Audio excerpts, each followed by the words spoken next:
Қайырлы кеш қыздар, бүгін алмадан пирог жасаймыз. Дәмі өте керемет болып шығады, міндетті түрде жасап көріңіздер. Ең алдымен жарты килограмм алмамызды тазалап, жуып аламыз. Содан соң барлығын үккіштен өткіземіз. Бұл рецепт 2 порция, яғни 2 пирог шығады. 20 сантиметрлік формадан 2 пирог шығады. Егер сіз 1 пирог жасайтын болсаңыз, осы рецепттің жартысын қолдансаңыз болады. Осымен мен алмамның барлығын үккіштен өткізіп алдым. Енді табамызға алмамызды аламыз.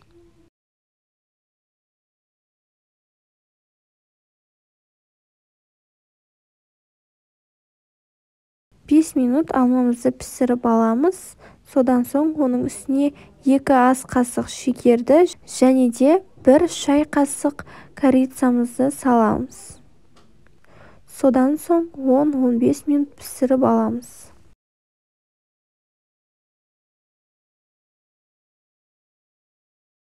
Алмамыздың суы шығады, содан соң су тартылады.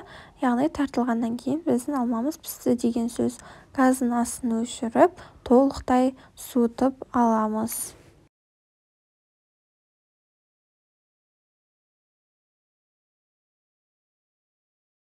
Енді біз қамырын дайындаймыз. Ол үшін біздің ыдысымыз таза, құрғақ болу қажет. Ішіне еріген сары майымызды алып, үстіне шекерді қосып жақсылап араластырамыз. Мен лопатканың көмегімен араластырдым. Сіздер венчикпен араластырсаңыздар өте ыңғайлы болады.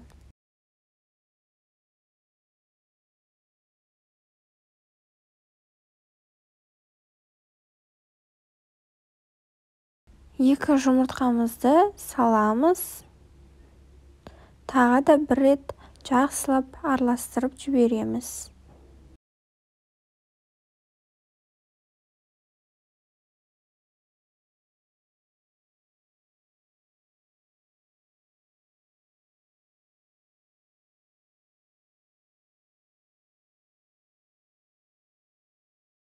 Жарты шай қасық қопсытқышымызды салып, тағы да араластырамыз.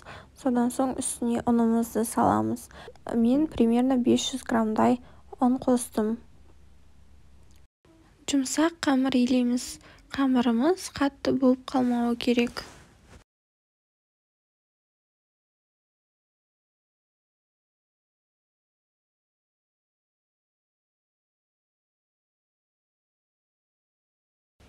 Жиырма 30 минутқа қамырымызды демалдырып аламыз. Содан соң мен қамырды 2-ге бөлдім, яғни бұл 2 пирогтың қамыры.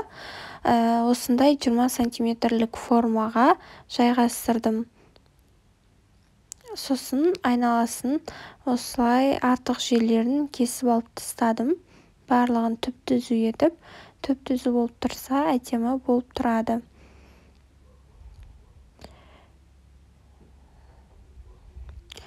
Содан соң үстіне начинкамызды саламыз.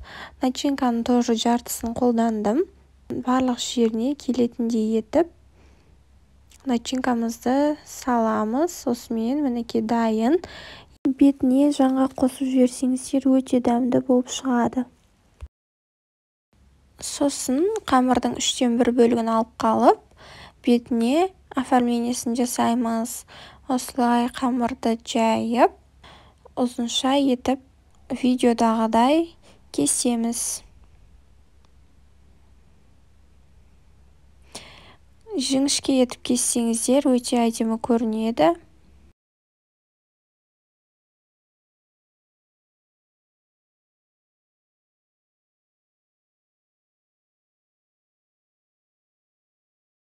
Осылай видеодағыдай әдемілеп бетіне қойып шығамыз.